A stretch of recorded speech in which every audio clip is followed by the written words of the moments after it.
Hello student, this is Sembala from Maharaja Agarsan School Hisar. Today we are going to study Civic Chapter 3 of Class 8. After the end of this video, I will give you homework which will be checked once the school reopen. आज हम शुरू करते हैं हमारा third lesson, हमें संसद क्यों चाहिए, कि संसद जो है हमारे लिए क्यों जरूरी है और इसका हमारे लिए क्या एक महत्वपूर्ण योगदान है हमारे लिए। लोगों को फैसला, सबसे पहला आता है टॉपिक, लोगों को फैसला क्यों लेना चाहिए। हमारा भारत जो है 15 अगस्त 1947 को आज़ाद हुआ और इस देश की आज़ादी के लिए जो है पूरे देश की जनता ने बहुत ही लंबा व मुश्किल संघर्ष किया और इस संघर्ष के अंदर समाज के अनेक वर्गों ने भाग लिया, कि चाहे वो जो है हिंदू था, मुस्लिम था, सिख था, ईसाई था, अमीर था, गरीब था, सभी लोगों ने जो है मिलजुल कर भाग लिया था और वे सभी लोग जो है स्वतंत्रता, समानता व निर्णय प्रक्रिया के अंदर हिस्सेदारी के प्रेरित थे, यानी कि वो सब अपना हिस्सा चाहते थे। भारतीय राष्ट्रीय कांग्रेस की स्थापना जो है 1885 में हुई और कांग्रेस ने जो है अंग्रेजी सरकार से मांग की कि विधायिका के अंदर निर्वाचित यानी चुने हुए सदस्य होने चाहिए और उन्हें बजट पर चर्चा करने और प्रश्न पूछने का अधिकार मिलना चाहिए। तब जो है 1909 में गवर्नमेंट ऑफ इंडिया एक्ट यानी कि भारत सरकार अधिनियम बनाया गया, जिसके अंदर जो है कुछ हद तक तो जो है निर्वाचित प्रतिनिधित्व की व्यवस्था को मंजूरी दे दी गई, लेकिन सभी वयस्कों को वोट डालने का अधिकार नहीं दिया गया, अर्थात कुछ एक लोगों को वोट देने का अधिकार दिया गया। तब जो है औपनिवेशिक शासन के अनुभव व स्वतंत्रता संघर्ष में अपने योगदान के आधार पर राष्ट्रवादियों को ये पूरी तरह से विश्वास हो गया था कि जैसे ही भारत स्वतंत्र होगा, स्वतंत्रता मिलने के बाद हम एक स्वतंत्र भारत के नागरिक बनने वाले हैं।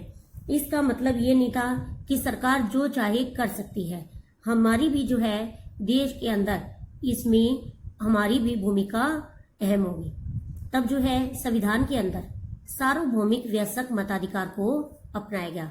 सार्वभौमिक वयस्क मताधिकार का मतलब क्या था कि देश के सभी वयस्क नागरिकों को वोट देने का अधिकार दिया गया। अगला टॉपिक है लोग और उनके प्रतिनिधि। इसमें आ जाता है कि सहमति का विचार। सहमति का विचार जो है लोकतंत्र का प्रस्थान बिंदु माना जाता है।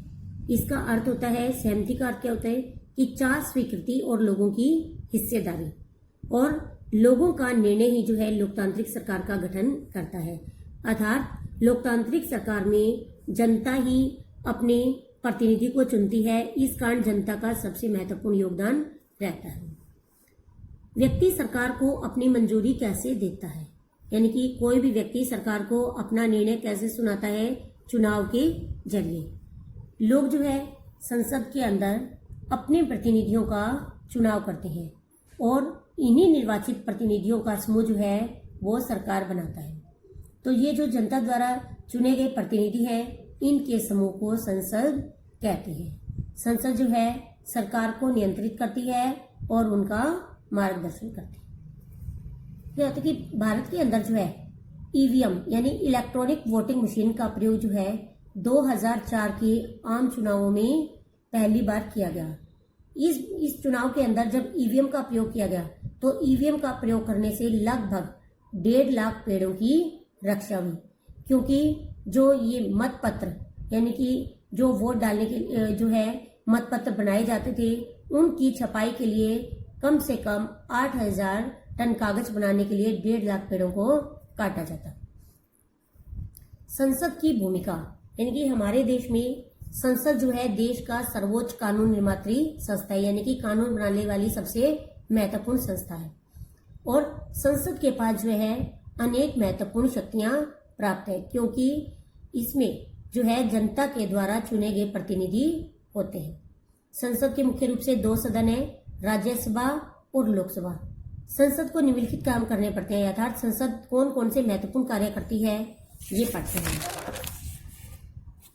भारतीय सरकार, राष्ट्रीय सरकार का चुनाव करना अगला फर्स्ट टॉपिक है। भारतीय संसद के 3 अंग हैं, लोकसभा, राज्यसभा और राष्ट्रपति। लोकसभा में जो है कुल 545 सदस्य होते हैं। इनमें से 543 यानी 543 सदस्यों जो है उनको जनता द्वारा चुना जाता है और 2 एंग्लो इंडियन समुदाय के लोगों को राष्ट्रपति मनोनीत करता है। लोकसभा के सदस्यों का चुनाव जो है 5 साल के लिए किया जाता है और लोकसभा के अंदर किसी भी दल को बहुमत हासिल करने के लिए जो है कम से कम 272 सदस्यों की आवश्यकता होती है और लोकसभा का एक महत्वपूर्ण कार्य है कार्यपालिका का चुनाव करना है। लोकसभा का जो प्रधान अधिकारी होता है, महत्वपूर्ण सत्ताधारी दल का नेता, वो प्रधानमंत्री होता है। अब आता है प्रधानमंत्री की स्थिति। भारत का प्रधानमंत्री लोकसभा में सत्ताधारी दल का मुखिया होता है। वह मंत्रियों की नियुक्ति करता है जो प्रधानमंत्री के साथ मिलकर फैसलों को लागू करते हैं। इसके साथ ही साथ प्रधानमंत्री जो है राष्ट्रपति का प्रमुख सलाहकार भी होता है और राष्ट्रपति की सभी शक्तियों का प्रयोग मंत्रिपरिषद के साथ मिलकर करता है। राज्यसभा जो है मुख्य रूप से राज्यों के प्रतिनिधि के रूप में काम करती है। राज्यसभा में अधिक से अधिक 250 सदस्य हो सकते हैं, लेकिन अब इसमें 245 सदस्य हैं, जिनमें से 233 सदस्यों को राज्य व केंद्र शासित प्रदेशों की विधानसभाएं चुनती है तथा 12 सदस्यों को राष्ट्रपति मनोनीत करता है जो किसी विशेष क्षेत्र में जो है, चाहे वो सांस्कृतिक है, विज्ञान है, इनके क्षेत्र में ख्याति प्राप्त होते हैं। और राष्ट्रपति की राज्यसभा के सदस्यों का चुनाव 6 वर्ष के लिए किया जाता है। हर 2 वर्ष बाद 1/3 सदस्य अवकाश ग्रहण कर लेते हैं और उनके स्थान पर नए सदस्यों का चुनाव कर लिया जाता है। सेकंड था राज्य सरकार को नियंत्रित करना, मार्गदर्शन करना और जानकारी देना। संसद कार्यपालिका को नियंत्रित करती है, अर्थात संसद के अंदर जो है जब संसद का अधिवेशन होता है तो पहला घंटा जो है वो प्रश्नकाल कहलाता है और इसके अंदर जो है संसद के सदस्य जो है सरकार से प्रश्नों के माध्यम से उनकी कमियों के प्रति उन्हें सचेत करते हैं। सरकार जो है वो, क्योंकि इससे सरकार को भी जो है जनता के प्रतिनिधियों के माध्यम से जनता की राय का पता चलता है कि जनता उनके बारे में क्या सोच रही है। और लोकतंत्र के स्वतंत्र संचालन में विपक्षी दल जो होते हैं वो भी एक अहम भूमिका निभाते हैं।